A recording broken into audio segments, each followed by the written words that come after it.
Yes, hello students. Welcome back to my channel.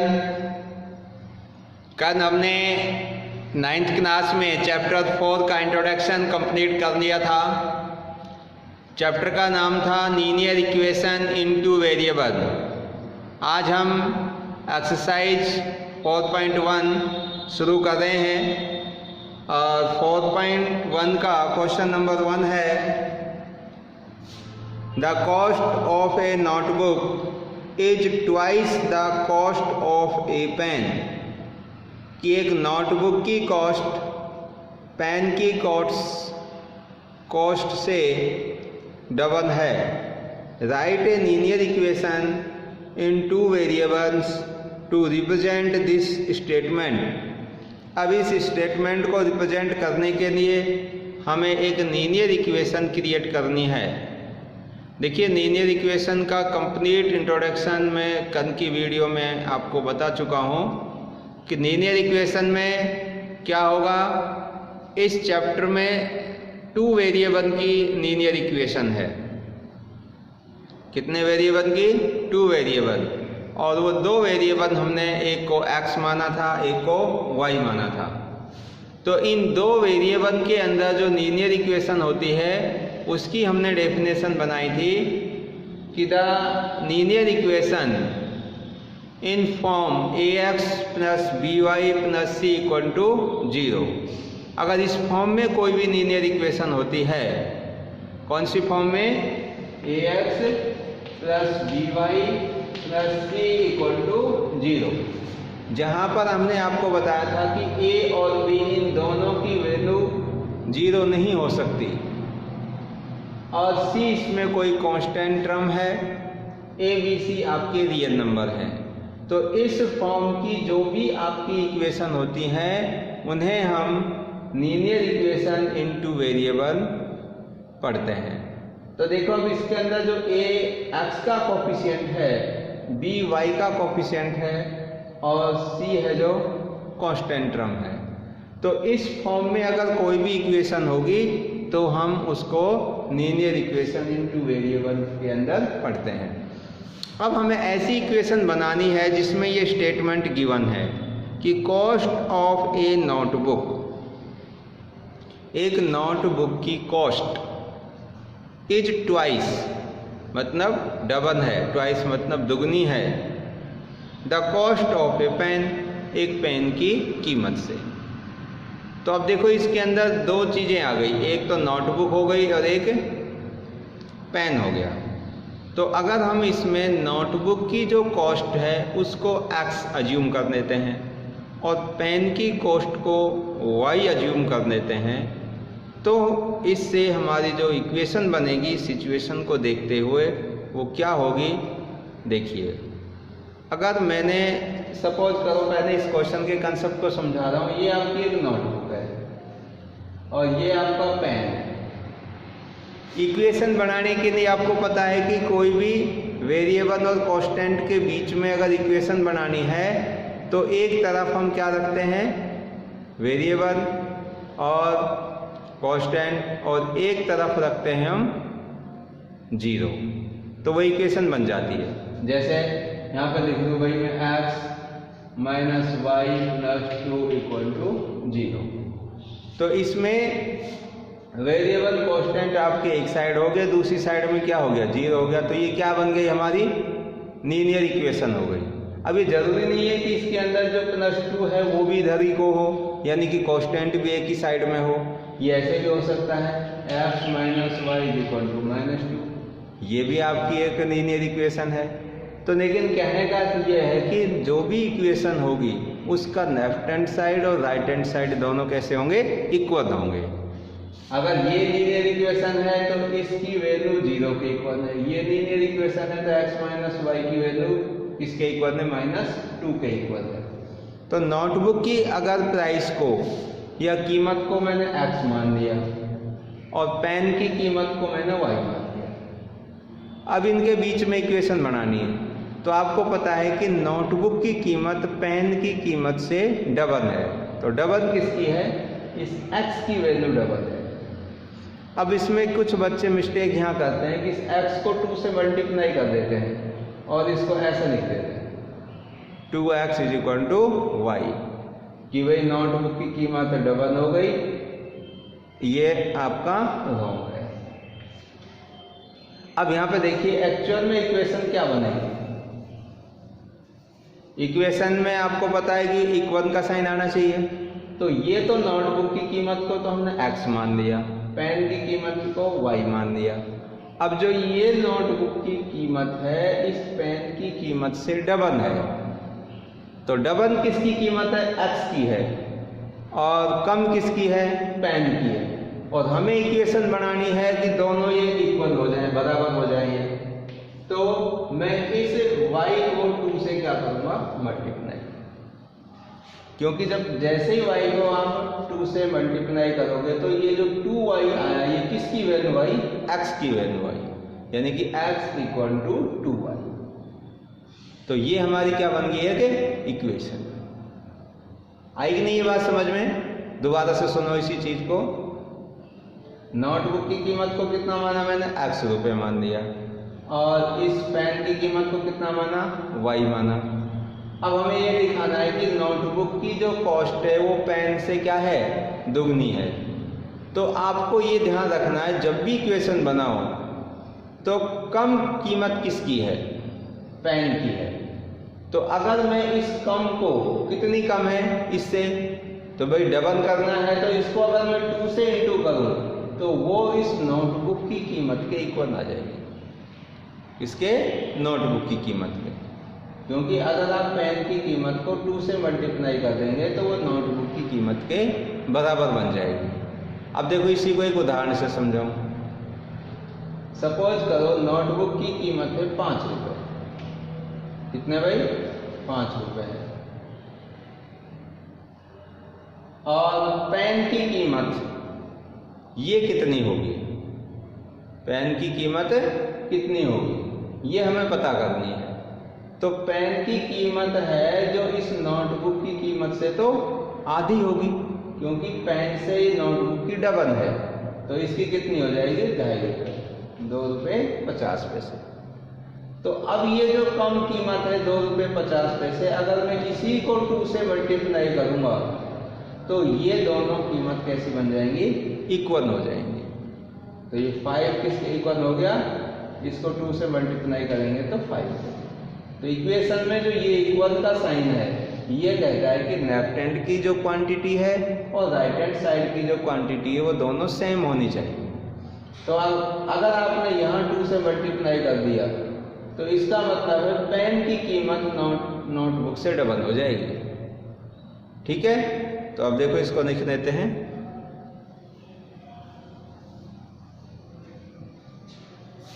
.1 का question number है 1, that the cost of notebook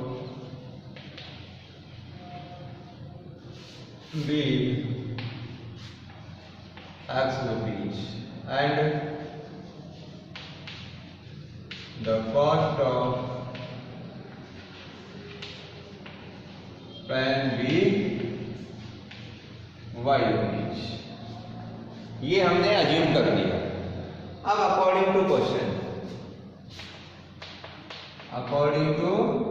question, जैसे question कह रहा है उसके हिसाब से हमें इक्वेशन बनानी है कि इस नोटबुक की जो कीमत है x, इस पेन की कीमत से कैसी है?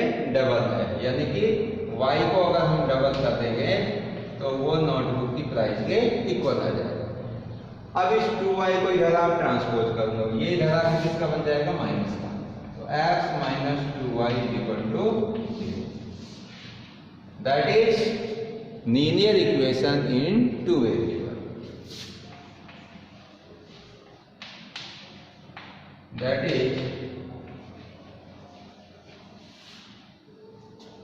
लीनियर इक्वेशन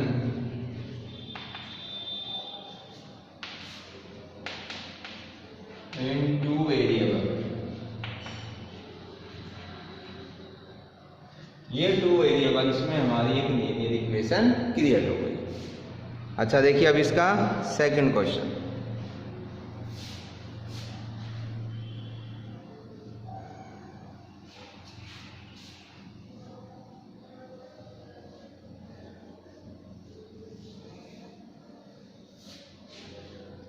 सेकंड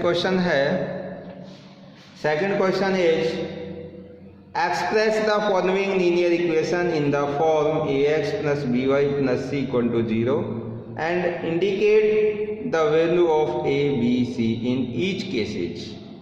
कि जो भी यहाँ पर लीनियर इक्वेशन आपको गिवन है उन लीनियर इक्वेशन को इस फॉर्म में लिखना है ax plus by plus c equal to 0 और ए बी सी की वैल्यू भी आपको बतानी है। तो क्वेश्चन नंबर सेकंड है किस फॉर्म में रिप्रेजेंट करना है ax plus by plus c equal to 0। इस फॉर्म के अंदर इन सभी लीनियर इक्वेशन को हमें रिप्रेजेंट करना है और लीनियर इक्वेशन में फर्स्ट पार्ट है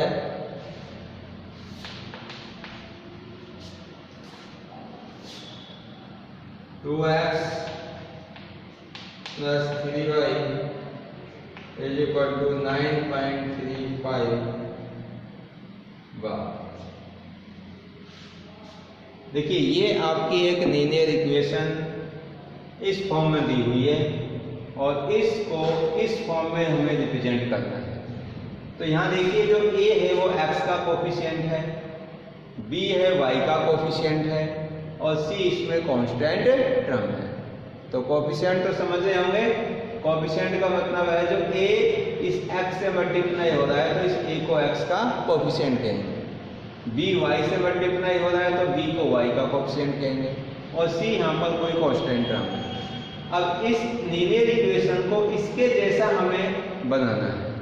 तो इसमें देखो आप सभी टर्म लेफ्ट हैंड साइड में है, सभी टर्म कहाँ पर है लेफ्ट हैंड साइड में।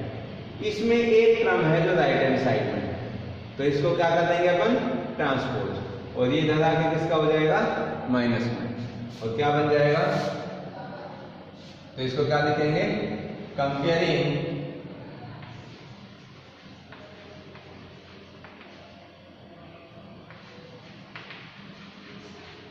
the given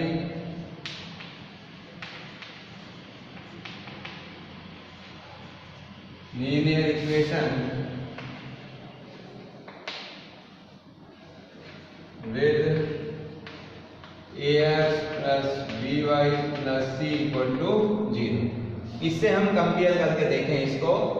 तो देखिए इसके अंदर सभी टर्म लेफ्ट हैंड साइड में है तो मैं इसको इधर ट्रांसपोज कर रहा हूं तो क्या बनेगा 2x plus 3y minus 9.35 bar equal to 0। तो ये हमारी जो लीनियर इक्वेशन है वो इस फॉर्म में कन्वर्ट हो गए कि नहीं।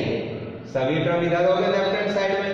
अभी ax की जगह आपका ये 2x हो गया, by की जगह 3y हो गया और c की जगह ये माइनस 9.35 बार हो गया।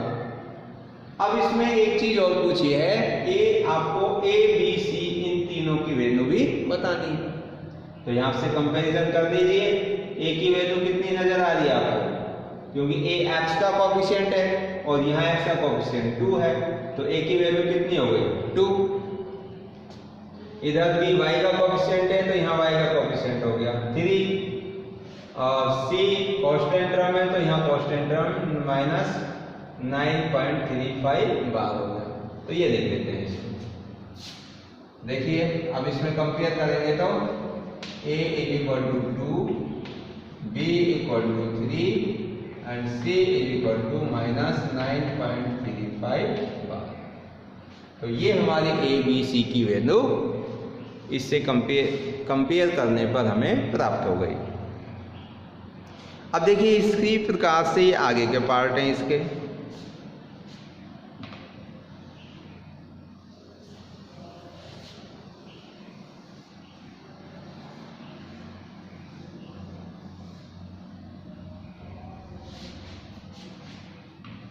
तो इसका आप सेकंड पार्ट देखिए।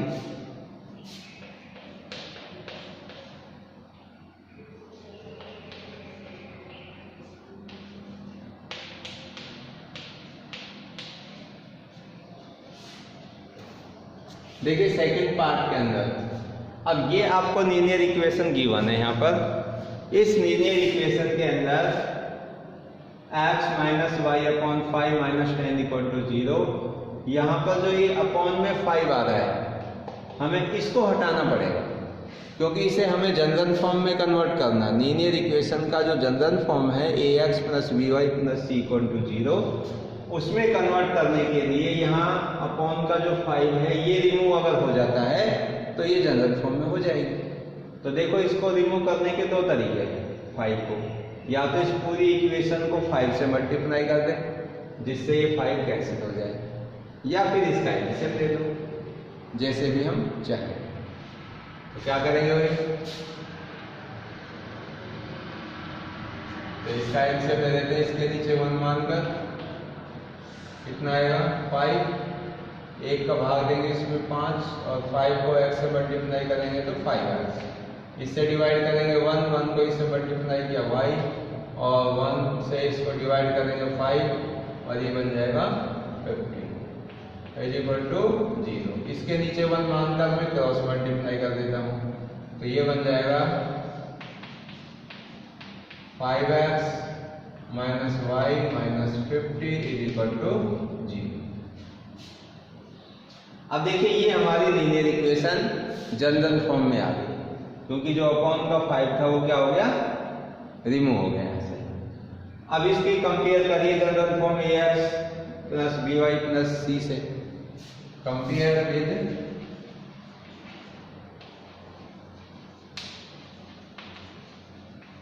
ax plus by plus c equal to 0।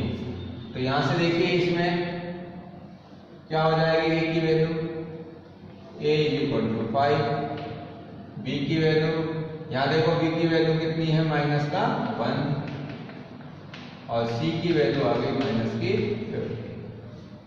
तो ये तो बन गई हमारी लीनियर इक्वेशन। इससे ये जो लीनियर इक्वेशन जनरल फॉर्म में आ गई और इसके फॉर्म की जैसी हो गई है, और इससे ये ABC की वैल्यू हमें प्राप्त हो गई। क्लियर? अब नेक्स्ट देखिए आगे, इसी में और 1-2 क्वेश्चन कर दो। जैसे देखिए आपका क्वेश्चन नंबर 2 का 5th part.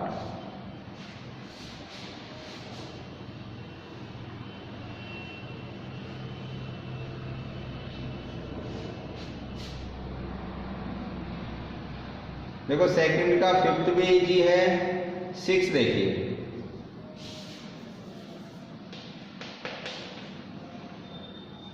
x plus 2 equal to 0। तो इस वाली लीनियर इक्वेशन के अंदर अगर इसको हम जनरल फॉर्म से कंपेयर करें तो ये वाली जो लीनियर इक्वेशन है ये ax plus by plus c equal to 0 उस फॉर्म में तो है, बट इसमें y का जो टर्म है वो आपको दिखाई नहीं दे रहा। अब इसकी हम अगर कंपेयर करें, comparing with ax plus by plus c equal to 0, तो इससे कंपेयर करने पर देखो ये ax की वैल्यू यहाँ पर 3x है, by इसके अंदर y का टर्म है ही नहीं, और c की जगह कितना है 2 है। तो जब b का टर्म नहीं है तो उस टर्म को हम ऐसे लिख सकते हैं नहीं, 0 इंटू y लिखा जा सकता है, 0 इंटू y, ये आपका इंटू वाला साइन है ये, क्योंकि 0 को y से मल्टीप्लाई करेंगे तो वो क्या हो जाएगा, 0 ही हो जाएगा। तो इसको कैसे लिख सकते हैं हम, इसी को ऐसे लिख सकते हैं 3x plus 0y plus 2 is equal to 0। अब इसको कंपेयर करिए, तो यहाँ कंपेयर करेंगे तो a कितना आएगा, a is equal to 3, b is equal to 0 and c is equal to 2। तो ये हमारी a b c की वैल्यू यहाँ पर प्राप्त हो गई। तो ये आपकी जो 4.1 एक्सरसाइज है ये कंप्लीट है। इसमें आपको कोई भी अगर समस्या हो तो आप पूछ सकते हैं। और आज बस इतना ही। आगे की जो नेक्स्ट एक्सरसाइज है वो हम कल की क्लास में शुरू करेंगे। So thank you and thank you very much.